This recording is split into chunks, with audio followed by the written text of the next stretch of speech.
एक महिला रणरागिणी एका मद्यपीला मारतानाचा व्हिडिओ व्हायरल झालेला आहे आणि हा व्हिडिओ पुण्यातील असल्याचं समोर आलेला आहे। ज्या रणरागिणीनं त्या मद्यपीला झोडपलं त्या आपल्या सोबत आहेत प्रियाताई लष्करे।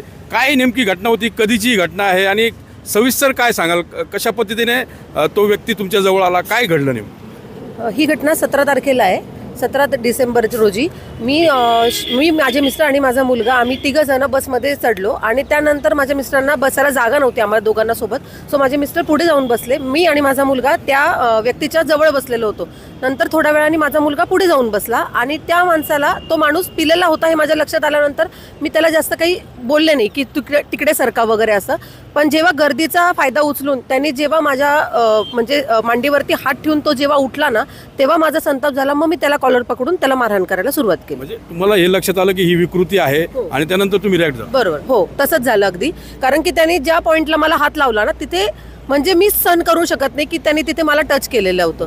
मग ते मलाच लक्षात यायला लागलं आणि म्हणून मी त्याला मारहाण करायला सुरुवात केली। पण बसमध्ये अनेक महिला देखील सोबत होत्या, काही पुरुष होते, कोणी रिॲक्ट झालं नाही, फक्त तुम्ही एकटी लढाई जी आहे लढताना दिसतंय? कारण ते माझ्यावरती बितलं होतं ना। बाकीच्या महिलांना जोपर्यंत अनुभव येत नाही तोपर्यंत कोणीही महिला आपल्याला मदत करत नाही, हे मी ऐकलं होतं पण मी काल अनुभवलेलं। पण हे अत्यंत चुकीची घटना आहे, कारण की जर सगळ्या महिला एकत्र आल्या तरच याच्या अत्याचार विरुद्ध आपण लढू शकतो असं मला वाटतं। पण ते नाही झालं, कारण मी बस पोलीस स्टेशनमध्ये थांबवली। लिटरली महिला सगळ्या उतरून दुसऱ्या बसमध्ये बसायला गेल्या, म्हणजे माझ्या जवळ सुद्धा आल्या नाही विचारायला की नाही तू बरी आहेस का, तू व्यवस्थित आहे का, हे सुद्धा विचारायला आला नाही। कारण काही महिला होत्या, काही मुली होत्या, त्या सुद्धा आल्या नाही मला विचारायला। तुम्ही पोलीस स्टेशनला बस नेण्याची विनंती जी आहे ती कंडक्टर आणि ड्रायव्हरला केली, त्यानंतर पोलीस स्टेशनला गेल्यावर काय नेमकं घडलं? मी त्या दोघांना विनंती केली आणि मग त्यांनी पण मला साथ दिली। पोलीस स्टेशनला आम्ही गेलो, पोलीस स्टेशनला पोलीस नव्हते तेव्हा। मग त्याच्यानंतर आम्ही 10 ते 15 मिनिटं आम्ही पोलीस, म्हणजे मी त्याला पकडून ठेवलेलं होतं आणि नंतर मी त्याला रूममध्ये कोंडलं आणि बाहेरून कडी लावून आम्ही सगळे बाहेर उभं राहिलो, मी आणि माझे मिस्टर म्हणजे। आणि त्यानंतर नगरसेवक आहे पुण्यातले, तर त्यांना मी कॉल केला की अजय दादा, मला आत्ता अजय खेडेकर म्हणून आहे ते, तर त्यांना कॉल केला की दादा माझ्याबरोबर ही घटना घडलेली आहे, तर मला इमर्जन्सीमध्ये पोलिसांची मदत हवी। तर त्यांनी लगेच कंट्रोल रूमला फोन करून मला ती मदत मिळवून दिली। पण तिथं पण असं कळतंय की जे बसमधील जे प्रवासी होते, महिला किंवा इतर प्रवासी, ते दुसऱ्या बसमधून निघून गेले? हो, तिथे लगेच निघून गेले। ते माझ्याबरोबर कोणीच नव्हतं, फक्त त्याला मी पकडलेलं होतं, त्याची कॉलर पकडून मी त्याला ठेवलेलं होतं आणि माझे मिस्टर आणि माझा मुलगा, याच्या व्यतिरिक्त तिथे कोणीही नव्हतं। आपण बघितलं प्रियाताईंनी ज्या पद्धतीने रिॲक्ट झाल्या आणि जी घटना होती, खरं तर महिला आणि मुलींनी देखील समोर यायला आहे। तुम्ही एक पती म्हणून कसं बघता त्यांच्या या सगळ्या आक्रमकपणाकडे?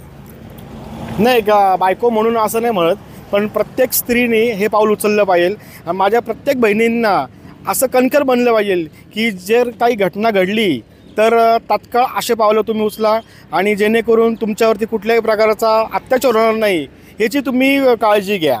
आणि अत्याचार जर झालाच तर जे पाऊल उचललं एक स्त्री म्हणून माझ्या बायकोनी, ते तुम्ही उचला। आणि काही मदत लागल्यास जरूर ताईंना तुम्ही मदत करा आणि ताई तुम्हाला सपोर्ट करतील।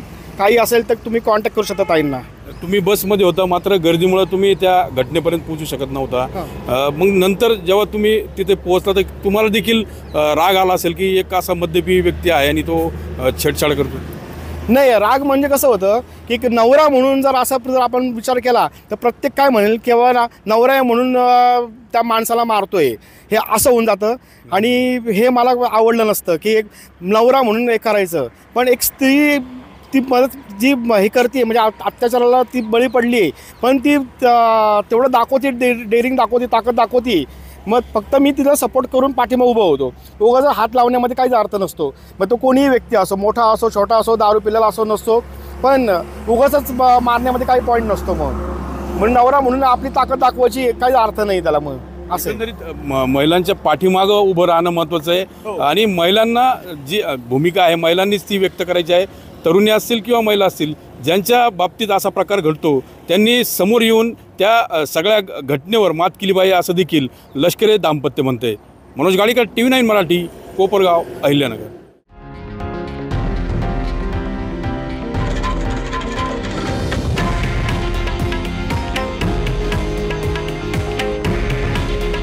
हे आहे देशातील नंबर 1 न्यूज नेटवर्क आणि आपण पाहत आहात TV9 मराठी।